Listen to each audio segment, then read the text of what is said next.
National safety का दिवस चल रहा है। अभी फिलहाल अपना एक वीक मनाते हैं। वो शुरुआत कहाँ से हुआ था पहले कि 4 मार्च 1966 तब सेफ्टी का पूरा काउंसिल बनाया गया था मुंबई में, और सेफ्टी के रिलेटेड का चर्चा किया गया था। क्योंकि पहले के जमाने में जो कंपनियां छोटी छोटी डाली थी, उस समय जो छोटा एक्सेल होता था, बड़ा एक्सेल होता था, कुछ भी होता था, उसमें आदमी ज्यादा इंजर होते थे। अब ज्यादातर मौत भी हो रही थी उसमें। तो वो बचाने के लिए एक काउंसिल बिठाई, और उस समय सेफ्टी के रिलेटेड में थोड़ी चर्चा की गई। और वही प्रॉब्लम था, वो अपना 1971 और 72 में उसका कायदा को लागू किया गया। तो तब से जाके सेफ्टी दिन मनाया जा रहा है। 4 मार्च 1972 से तब से सेफ्टी दिन मनाया जा रहा है। लेकिन एक दिन में सेफ्टी का कार्य पूरा नहीं हो पा रहा था कि एक दिन में सेफ्टी के लिए रिलेटेड सब समझाने के लिए जाएगा तो पूरा कंपनी बंद हो जाएगा एक दिन के लिए। तो एक दिन के लिए कंपनी बंद करेगा तो प्रोडक्शन के रिलेटेड बहुत प्रॉब्लम होता था और नुकसान ज्यादा होता था। इसके लिए क्या किया कि धीरे धीरे दिन बढ़ा दे गए। एक दिन प्रवक्ता के लिए किया, एक दिन स्पीच, एक दिन पोस्टर, एक धीरे धीरे करके ऐसा करके बढ़ा दे गए और एक वीक पूरा बना दिया। और तब से लेकर आज तक एक वीक तक सेफ्टी वीक मनाया जा रहा है। और यही सेफ्टी वीक में सबको सेफ्टी के बारे में बताया जाता है और सेफ्टी रिलेटेड जागरूक किया जाता है।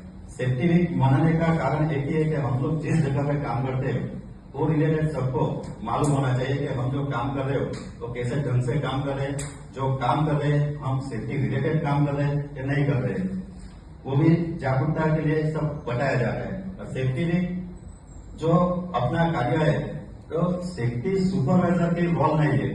सेफ्टी सुपरवाइजर तो सबको सेफ्टी के बारे में बताता ही रहता है, लेकिन जो काम करता है उसको भी अंदर इन्वॉल्व होना पड़ता है, तभी जाके सब लोग को सेफ्टी के बारे में मालूम चलेगा।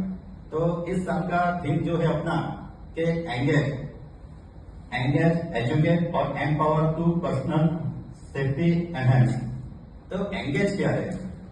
एंगेज ये चीज है कि जो सेफ्टी के बारे में रहता है कि सेफ्टी ऑफिसर की जिम्मेदारी नहीं है, हमको सेफ्टी ऑफिसर के साथ जुड़ने का है और सबको सेफ्टी रिलेटेड समझाने का है कि सेफ्टी रिलेटेड काम करने से क्या होता है। हम सुरक्षित रहते हैं, हम तो सुरक्षित रहेंगे, लेकिन हमारे साथ जो दूसरा आदमी काम करता है वो भी सुरक्षित रहेंगे।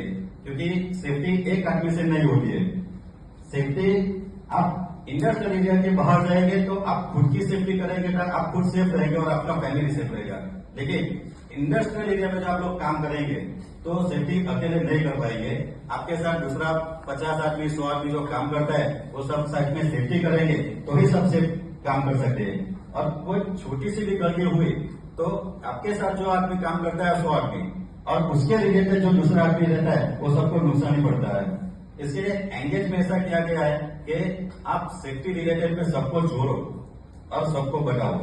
दूसरा है एजुकेट। एजुकेट क्या है? आप जिस जगह पे काम करते हो वो हर एक चीज के लिए रिलेटेड आपको सब मालूम होना चाहिए कि मैं ये मशीन पर काम कर रहा हूँ तो ये मशीन बराबर चल रही है कि नहीं चल रही है। समझो आप एक बाइक चलाते हो, एक साल आप नया बाइक चलाओगे, आपको शायद नहीं मालूम चलेगा प्रॉब्लम आया क्या नहीं है। जैसे नया मैन पावर हम कोई मशीन पे रखेंगे तो उसको मालूम नहीं चलेगा इतना ज्यादा। लेकिन एक साल के बाद अगर वही गाड़ी कंटिन्यू आप चलाएंगे तो आप में कुछ भी प्रॉब्लम आएगा तो आपको तुरंत मालूम चल जाएगा कि मेरे गाड़ी में कुछ प्रॉब्लम है, कुछ आवाज आ रहा है, कि मेरी गाड़ी दब रही है, तो उसको मेरे को मेंटेनेंस में देने का। उसी तरह जो कोई भी मशीन पे आके काम करता है तो उसको थोड़ा भी मालूम चलता है कि मेरे को मशीन में कुछ प्रॉब्लम लग रहा है, कि मेरा मशीन में कुछ गड़बड़ी है, तो आप तुरंत उसको रिपेयर करो। नहीं तो अपने सुपरवाइजर को बोलो, मेंटेनेंस वालों को बोलो, किसी को बोलते उसको रिपेयर करो। तो अपने को हर एक चीज का जानकारी होना चाहिए। जैसे केमिकल, हमारा लिक्विड की बात करता हूँ तो बांडारून में अपने को गैस ज्यादा लगता है। अभी गैस ज्यादा लगता है तो उसमें क्या होता है, बहुत कुछ इम्प्रूव किया है। जैसे ग्लोवर डाला है, बाद में गैस मास्क दिया है, आंख में न उड़े इसके लिए चश्मा दिया गया है, हैंडवॉश दिया है। जैसे प्लास्टिक का हैंडवॉश अपना आग लगने का कारण ऐसा लगता है, स्टेटिक हो जाए और ऐसा लगता है, इसके लिए उसको निकल के हम लोग ने रबर का लिया है। तो दिन पर दिन थोड़ा सेफ्टी बढ़ता जा रहा है अपना। और दूसरा कि ट्रेनिंग, पहले हम लोग 8 घंटे का ट्रेनिंग का प्रोग्राम था, उसके बाद 16 घंटा हुआ, अभी 24 घंटे का 3 दिन का अपने को ट्रेनिंग सबको देने का है।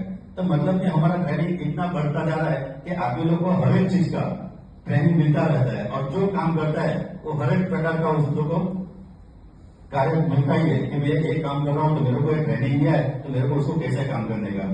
तो इसके लिए हम लोग को एजुकेट करना भी जरूरी है सबको दूसरा एम्पावर, कि एम्पावर क्या बोल रहा है कि जो आदमी सेफ्टी रिलेटेड काम करता है, मतलब कोई भी आदमी सेफ्टी वाला हो, चाहे वो ईआरटी वाला ना हो, सेफ्टी ऑफिसर भी ना हो, कोई भी हो, लेकिन कोई आदमी जा रहा है और देख रहा है कि आदमी गलत काम कर रहा है तो उसको उसी समय रोको कि भाई ये गलत काम कर रहा है तो रोक, ये काम नहीं करने का तेरे को। अगर फिर भी आपकी बात नहीं माने तो आप अपने सुपरवाइजर को बोलो कि सर मैंने उसको 2 बार बोला है, काम गलत कर रहा है, इससे कंपनी को नुकसान हो सकता है, नहीं तो कोई बड़ी दुर्घटना भी हो सकती है, आप उसको रोको। तो आदमी को ऐसा पावर भी होना चाहिए। तो एंगेज, एजुकेट और अपना एम्पावर का मीनिंग यही होता है कि सेफ्टी में जोड़ो सबको और सशक्तिकरण बनाओ सबको। जैसे एक छोटी छोटी चीज रहती है तो छोटी चीज में भी बहुत बड़ी प्रॉब्लम हो सकता है। कभी कभी हम लोग जाते हैं, बहुत सारा आदमी ऐसा रहता है काम करते समय उसका लेस भी खुला रहता है, लेस मतलब डोरी जो खुला रहता है, उससे क्या होता है काम करते करते कभी फिसलने का, उसका पैर डोरी पर लग जाएगा तो गिरने का भी चांस रहता है और काम करते करते भी नुकसान हो सकता है। तो अपने को छोटी छोटी भी चीज बहुत ध्यान रखना पड़ता है और सेफ्टी की सुरक्षा रखने का है और हमको सेफ्टी के साथ काम करके सबको सेफ्टी रखने का है, बस यही है।